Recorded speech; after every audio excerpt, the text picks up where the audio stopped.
La liberté financière. Cette expression résonne dans le cœur de beaucoup d'entre nous, évoquant une vie libérée des contraintes financières où l'argent n'est plus source d'inquiétude. Imaginez-vous vous réveiller chaque matin sans le poids de la dette, libre de poursuivre vos passions, sans la pression constante de joindre les deux bouts. C'est ça, l'attrait de la liberté financière. Vivre selon vos propres conditions. La liberté financière vous donne le pouvoir de faire des choix qui correspondent à vos valeurs et à vos aspirations. Il s'agit d'avoir la sécurité financière nécessaire pour poursuivre vos rêves. Il s'agit de briser le cycle infernal du salaire à la paix et de prendre le contrôle de votre destin financier. En substance, la liberté financière, c'est vivre une vie faite de choix, de flexibilité et d'épanouissement. La liberté financière peut sembler être un rêve lointain, un concept luxueux réservé à une poignée de privilégiés. Mais en réalité, la liberté financière est accessible à tous ceux qui sont prêts à en comprendre les principes fondamentaux et à agir de manière cohérente. Au fond, la liberté financière consiste à générer suffisamment de revenus passifs pour couvrir vos frais de subsistance sans dépendre uniquement de votre revenu actif. Imaginez que vous possédez un bien locatif. Chaque mois, vous recevez des loyers de la part de vos locataires. Ces revenus locatifs constituent une forme de revenu passif car vous gagnez de l'argent sans travailler activement. Maintenant, imaginez avoir plusieurs sources de revenus passifs, comme des dividendes provenant d'investissements ou des droits d'auteur sur un livre que vous avez écrit. Au fur et à mesure que vos revenus passifs augmentent et dépassent vos frais de subsistance, vous atteignez la liberté financière. Vous ne dépendez plus d'un emploi de 9h à 17h pour joindre les deux bouts. Vous avez la possibilité de travailler moins, de poursuivre vos passions ou simplement de profiter de votre nouvelle sécurité financière.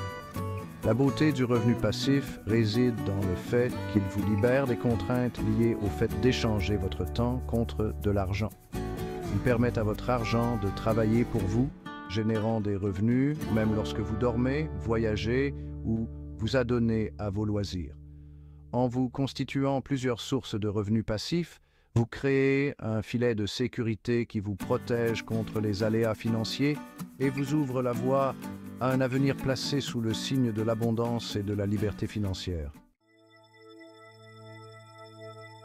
Les termes indépendance financière et liberté financière sont souvent utilisés de manière interchangeable, mais ils représentent des étapes distinctes de votre parcours financier. Bien que ces deux objectifs soient souhaitables, il est essentiel de comprendre leurs différences pour se fixer des attentes réalistes et tracer une voie claire vers la destination financière souhaitée.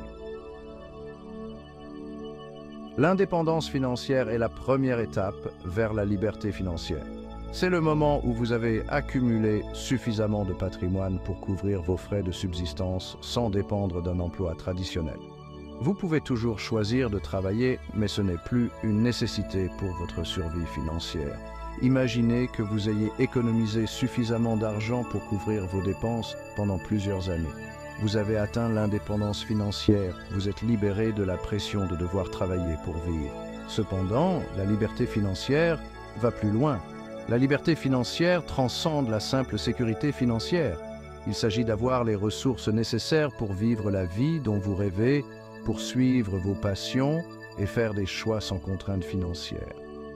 Il s'agit d'avoir la liberté de voyager à travers le monde, de créer l'entreprise dont vous avez toujours rêvé, ou simplement de passer votre temps d'une manière qui vous apporte joie et épanouissement. En résumé, l'indépendance financière consiste à avoir les moyens de subvenir à ses besoins fondamentaux, tandis que la liberté financière consiste à avoir l'abondance nécessaire pour concevoir la vie de ses rêves.